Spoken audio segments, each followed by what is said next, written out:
maybe you could talk a little bit about the national interest waiver. Yeah, this is becoming kind of a popular option right now. And I'll tell the viewers this: if someone qualifies for EB1 extraordinary ability, I always go that route, because the requirements for the national interest waiver are a little bit more gray area, and that leaves more room for USCIS, for Immigration Service, to find an excuse to deny the case. The most important concept here is what it's called, right? National interest. You have to show that your employment in the US will benefit the nation as a whole.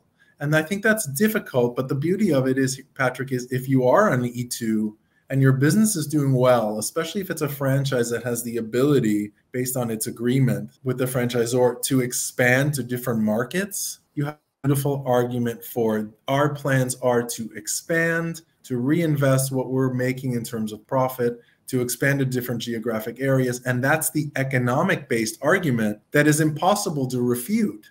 We have other cases where, for example, somebody's spouse is a pilot, and now there's a lot of people during COVID were retired early, and so now there's a need for more pilots, and so you can make an argument in the national interest. But as you know, just like in the E2s that we do, or even the L1s, the most important thing, the bottom line is, will this create new jobs for America? Exactly. American jobs. American jobs. So entrepreneurs, so hypothetically, you could be an engineer or some professions that are clearly there's still a need, and there's not enough people to fill those important positions. But if you are actually creating the jobs instead of just filling one position, the argument is infinitely stronger. And so I love to do E2s that transition to the NIWs. And so just so people understand, if you're doing an NIW as an entrepreneur, you need to show that you have some sort of track record in business, right?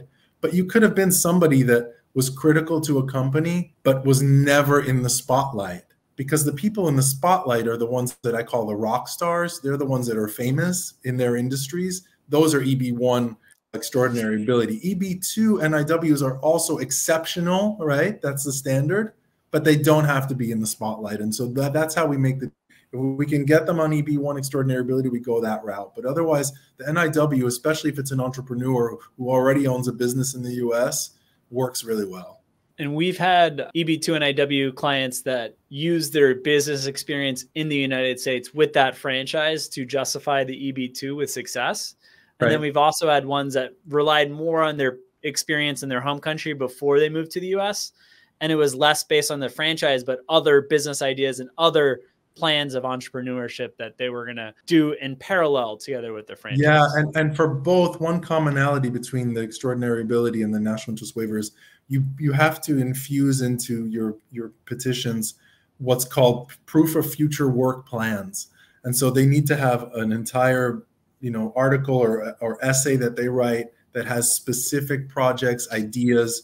And the more of those that are linked to potential job creation within the US, the stronger it is. That's the carrot that you dangle in front of immigration to convince them that not only is it in the national interest or that the person's extraordinary, but that this will benefit the US. And that's always about the bottom line and creating jobs.